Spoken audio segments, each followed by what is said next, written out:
যদি বলে রাখি আমাদের পশ্চিমবঙ্গের সেফ ডিভিশনের তালিকায় বর্তমানে আমার অ্যানালাইজ অনুযায়ী দুটো ডিভিশন আছে, ঠিক আছে, বলে দিচ্ছি। দেখো, প্রথম ডিভিশন হচ্ছে কি, রাম রাম বন্ধুরা, নমস্কার বন্ধুরা। India post office GDS new vacancy 2024, জিডিএসের ইতিহাসে এইবার সব থেকে বড় ভ্যাকেন্সি করাচ্ছে।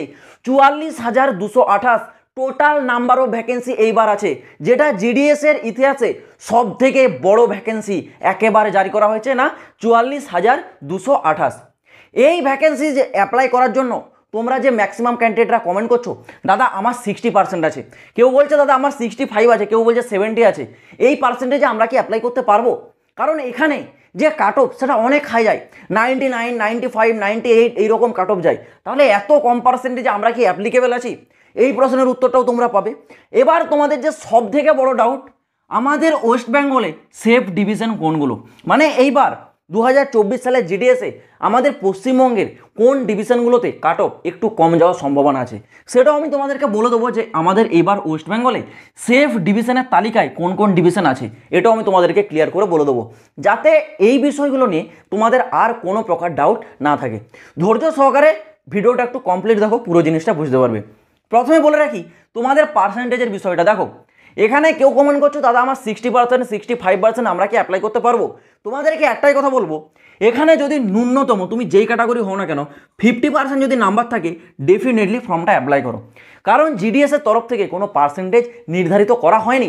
জিডিএস বলেছে জাস্ট মাধ্যমিক পাস যোগ্যতা থাকলেই তোমরা ফর্মটা অ্যাপ্লাই করবে। এবার তোমরা বলছো দাদা আমি যদি 65%-এ অ্যাপ্লাই করি তাহলে আমার সিলেকশন হবে কি করে? কারণ কাট অফ তো যাচ্ছে 98, 95, 99। কাট অফটা যাওয়ার কারণটা কি? দেখো, দুটো মেন কারণ আছে। প্রথম যে কারণ, আগের বছর মানে 2023 সালে তোমাদের যে কাট অফ বেশি গেছে, কারণটা হচ্ছে এটাই, করোনার সময় যেই সব ক্যান্ডিডেটরা মাধ্যমিক দিয়েছে তারা তো মাধ্যমিক পরীক্ষা দেয়নি, তাদের যে নাম্বার সেটা গড়ে বসানো হয়েছে, সেই কারণে তারা বেশি বেশি নাম্বার পেয়েছে। তারা যখন অ্যাপ্লাই করছে সেই কারণে এখানে কিন্তু কাট অফটা অনেক হাই চলে যাচ্ছে, যেহেতু তাদের নাম্বার বেশি তাদেরকে আগে সিলেকশনটা দিচ্ছে, এটা একটা কারণ। আরেকটা যে সব থেকে বড় কারণ, 2023 সালে ফেক ক্যান্ডিডেটের সংখ্যা প্রচুর ছিল, যারা ভুলভাল নাম্বার দিয়ে জাস্ট অ্যাপ্লাই করে দিয়েছিল। তারা দেখছিল যাতে আমাদের নাম চলে আসে, নাম চলে এসেছে কিন্তু ডকুমেন্টস ভেরিফিকেশন করাতে যেতে পারেনি। ফেক ক্যান্ডিডেটের সংখ্যা প্রচুর ছিল, যেটা এইবার 2024 সালে বলতে পারো একেবারেই 0% থাকবে। কারণ ফেক ক্যান্ডিডেটের কোনো অ্যাপ্লাই আর সমস্যাই থাকছে না। কারণ এবছর তোমাদের হচ্ছে একটা সমস্যা হচ্ছে কি না, ডিজি লকার, যার মাধ্যমে তোমাদের সব কিছু ভেরিফাই করা হবে, ঠিক আছে? সেই কারণে ফেক ক্যান্ডিডেটরা কী করছে না, অ্যাপ্লাই করতে পারছে না। এটা একটা বিষয় হলো।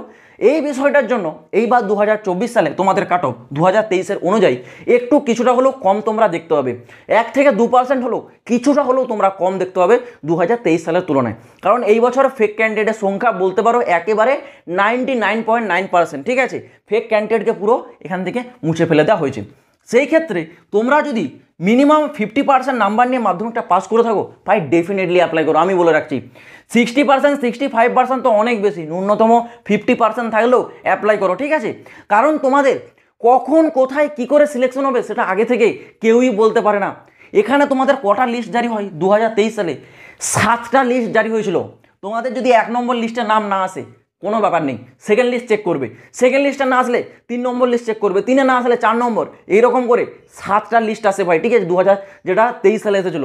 এইবারও পুরো সম্ভাবনা আছে, কম করেও তো 6টা আসবেই, 6টা আসবেই। 7 যাবে কি যাবে না সেটা পরের বিষয়, কম করেও 6টা আসবে।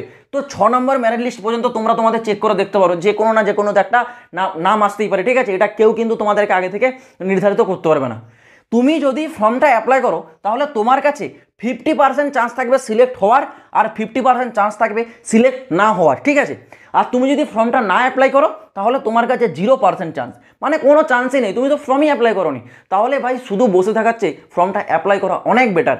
জাস্ট 100 টাকা তো লাগছে ফর্মটা অ্যাপ্লাই করতে, এবার তার মাধ্যমে যদি তোমার সিলেকশন হয়ে যায় তাহলে ভাই এর থেকে ভালো কিছু আর হতে পারে? তো ডেফিনেটলি ফর্মটা তোমরা অ্যাপ্লাই করো, ঠিক আছে? যেই ক্যাটাগরি হও না কেন, ন্যূনতম 50% নাম্বার থাকলে ইজিলি ফর্মটা অ্যাপ্লাই করো। কারণ কখন কার কোন মুহূর্তে সিলেকশন হয় সেটা আগে থেকে তোমাকে কেউই বলতে পারবে না। তো বিনা টেনশনে তোমরা তোমাদের ফর্মটা কিন্তু অ্যাপ্লাই করবে, ওকে? এবার যদি বলে রাখি আমাদের পশ্চিমবঙ্গে সেফ ডিভিশন কোনগুলো থাকতে চলেছে, তার আগে অনেকে কমেন্ট করছে আমাদের এইবারে 2023-24 সালে সবথেকে সেফ সার্কেলগুলো কি কি? দেখো, যদি তোমরা অন্য রাজ্যের কথা বলো তাহলে আমি নিশ্চিন্তে বলবো তোমরা আসামটা দেখতে পারো। আসামে তোমাদের সবথেকে কম কাট অফ যায়, কারণটা এটাই, আসামে জিডিএস এর চাকরি কমিউনিকেট করা খুবই ডিফিকাল্ট ব্যাপার। সেখানে জিডিএস এর চাকরিটা সাধারণত কেউ করতে চায় না, যদিও পাই ছেড়ে দেয়, ঠিক আছে? তো কেউ যদি চাও আসাম দেখতে পারো, কিন্তু আমি একটাই বলবো ভাই, যে কোনো লাভ নেই, নিজের রাজ্যে থেকে করো, এর মতো সুখ আর কোথাও পাবে না। যদি তোমরা আসামে কেউ ট্রাই করতে চাও দেখতে পারো, কারণ ওই সব জায়গায় নর্থ ইস্টের দিকে কাট অফ একটু কম যায়। কিন্তু আমি একটাই কথা বলবো ভাই, আসামের দিকে কেউ যেতে যাও না, ঠিক আছে? তোমরা আমাদের পশ্চিমবঙ্গের ক্যান্ডিডেট, পশ্চিমবঙ্গে থেকে করো, এটাই হচ্ছে সব থেকে বড় বিষয়। কারণ অনেকে আছে যারা জিডিএস এর চাকরি পাওয়ার পরও ইজিলি ছেড়ে দেয়, ইজিলি অনেক সমস্যার সম্মুখীন হতে হয়, ঠিক আছে?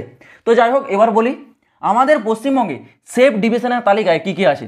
সেফ ডিভিশনের তালিকায় প্রথমত এখানে তোমাদের সিলেকশনটা কি করে হয় দেখো। সিলেকশনটা হয়, আমি ধরো দুটো পোস্ট অফিসের কথা বলছি, ঠিক আছে? এই হচ্ছে দুটো পোস্ট অফিস, ঠিক আছে? এটা হচ্ছে 1 নম্বর, এটা হচ্ছে 2 নম্বর। এই 1 নম্বর পোস্ট অফিসে ভ্যাকেন্সি সংখ্যা কত আছে না একটা ভ্যাকেন্সি সংখ্যা আছে, আর এখানেও কটা আছে না একটা শূন্যপদ আছে, ঠিক আছে? তো এই যে পোস্ট অফিস, এখানে একজন ক্যান্ডিডেট অ্যাপ্লাই করেছে, তার কত আছে 50%, ঠিক আছে? আরেকজন অ্যাপ্লাই করেছে কত না 60%, আরেকজন কত করেছে কত না 70%, এরকম অ্যাপ্লাই করেছে, ঠিক আছে? এখানে হচ্ছে ভ্যাকেন্সি কত আছে না একটাই। আবার এখানে আছে একটা ভ্যাকেন্সি, এখানে একজন অ্যাপ্লাই করেছে 99%, একজন করেছে কত 95%, আরেকজন করেছে কত 98%, ঠিক আছে? তো দেখো, 1 নম্বর পোস্ট অফিসে এখানে যেহেতু একটা শূন্যপদ আছে, 3 জনের মধ্যে সবথেকে বেশি নাম্বার কার আছে 70%, তাহলে এ সিলেকশনটা পেয়ে গেল। এবার 2 নম্বর পোস্ট অফিসেও শূন্যপদ একটা আছে, 3 জন অ্যাপ্লাই করেছে, 3 জনের মধ্যে সবথেকে বেশি নাম্বার কার আছে 99%, ঠিক আছে? তাহলে এ সিলেকশন পেলো, এ সিলেকশন পেলো না। এবার তোমরা একটা জিনিস লক্ষ্য করো, এখানে 98% একজন সিলেকশন পেলো না, কিন্তু এখানে দেখো 70% সিলেকশন পেয়ে গেলো। এটা কি করে সম্ভব ভাই? এটাই হচ্ছে আসল খেলা। তোমাদের পোস্ট অফিসে কোন ক্যাটাগরি ক্যান্ডিডেটরা অ্যাপ্লাই করছে সেটা সব থেকে বেশি গুরুত্বপূর্ণ বিষয়, এইটা নিয়েই তোমাদের সিলেকশনটা করানো হয়।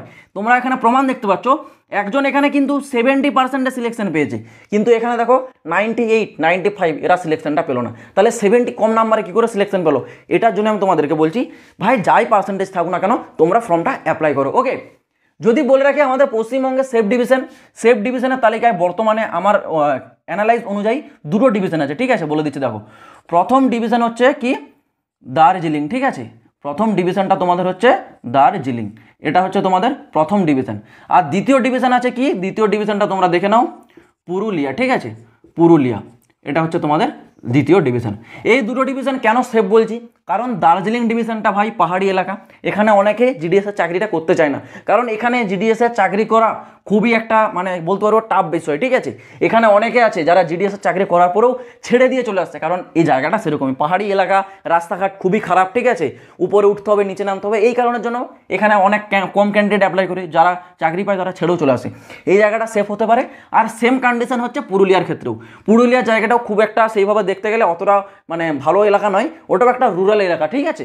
এই কারণে এই দুটো জায়গাতে তুলনামূলক আমাদের বলো পশ্চিম মেদিনীপুর ডিভিশন বলো, বা তোমরা বাঁকুড়া ডিভিশন বলো, বা তোমরা ডায়মন্ড হারবার বলো, হুগলি বলো, হাওড়া বলো, এই সব জায়গার তুলনায় দার্জিলিং, পুরুলিয়া এই দুটো জায়গায় কিন্তু তুলনামূলক কম কাট অফ যায়।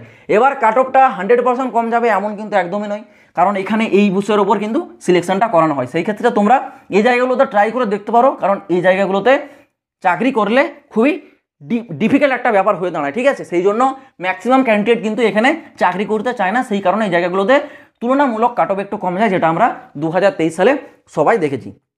আশা করছি আমি তোমাদেরকে পুরো বিষয়টা বোঝাতে পারলাম। আর তোমরা এখানে যে সিলেকশন পাবে তার সবথেকে বড় বিষয়টা কি জানো? Post preference.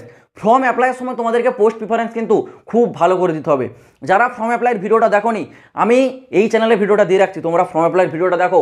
পোস্ট প্রিফারেন্স সব থেকে বেশি বেশি করে দেওয়ার চেষ্টা করো, অনেকগুলো একসাথে পোস্ট প্রিফারেন্স দাও, এতে কি না সিলেকশনের চান্স একটু বেড়ে যায়, ঠিক আছে? 1% হলেও কিন্তু তোমাদের বেড়ে যাবে। তো পোস্ট প্রিফারেন্স খুব ভালো করে দেবে। আরেকটা তোমাদের সব থেকে বড় বিষয়, ফর্ম অ্যাপ্লাই করার সময় তোমাদের একটা কি আসছে, সিজিপি একটা স্কোর আসছে, ঠিক আছে?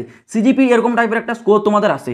সেই স্কোরটা কি, সেই স্কোরটা তোমরা অনেকে বার করতে জানো না। তোমরা যদি এর উপর একটা ভিডিও চাও যে তোমরা তোমাদের মাধ্যমিকের সিজিপিএ স্কোর এটা কি করে বার করবে, ঠিক আছে, কমেন্ট বক্সে কমেন্ট করে জানাও। পরবর্তী একটা ভিডিওতে আমি বলে দেবো, সেটা তোমরা তোমাদের অ্যাপ্লাইয়ের সময় কাজে লাগাতে পারবে, কারণ এই স্কোরটা না দিলে ফর্মটা তোমাদের অ্যাপ্লাই কিন্তু হবে না, ঠিক আছে। তোমরা তোমাদের ম্যাট্রিক্সের যে সার্টিফিকেট সেখান থেকে সিজিপিএ স্কোর কী করে বার করবে কমেন্ট বক্সে তোমরা কমেন্টে জানাও।